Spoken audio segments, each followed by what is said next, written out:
Praise the lord.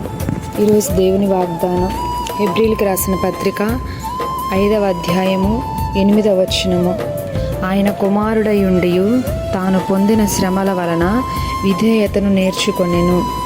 ఈరోజు పరిశుద్ధాత్మ దేవుడు మనతో మాట్లాడుతున్నటువంటి మాటలేమనగా, యేసుక్రీస్తు ప్రభువారు ఈ లోకంలోనికి శరీరధారిగా వచ్చినప్పుడు ఆయన మనలాగే ఒక శరీరము ధరించుకొని ఒక మనిషిలాగా భూమి మీద బ్రతుకుతున్నప్పుడు ఆయన అనేక శ్రమలు పొంది ఉన్నాడు. అయితే ఆయన పొందినటువంటి ప్రతి శ్రమ ద్వారా, ఆ శిలువ మరణము ద్వారా తనను తాను తగ్గించుకొని ఆ వెళ్తున్నటువంటి శిలువ మార్గంలో విధేయత కలిగి జీవించాడు. ఈరోజు మనము కూడా శిలువ ద్వారా విధేయత అలాగుననే మనము నేర్చుకోవాలి. మనం వెళ్తున్నటువంటి శ్రమల గుండా మనము విధేయతను నేర్చుకోవాలి. శ్రమ కలిగినప్పుడు, కష్టము కలిగినప్పుడు దేవుని ఎదిరించే పరిస్థితిలో ఉండకూడదు.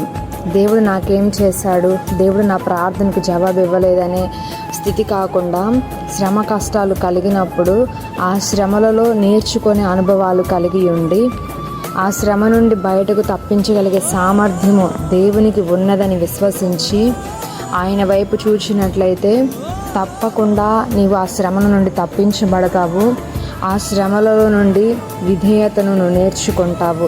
కాబట్టి ఈరోజు మనల్ని మనం సరి చేసుకొని కష్టకాలమందు శ్రమలు కలిగినప్పుడు కృంగిపోకుండా ఆ శ్రమ నుండి విధేయత కలిగి జీవించడానికి ప్రయత్నం చేద్దాము. అలాంటి కృపా పరిశుద్ధాత్ముడు మనందరికీ దినము దయచేయునుగాక. ఆమేన్.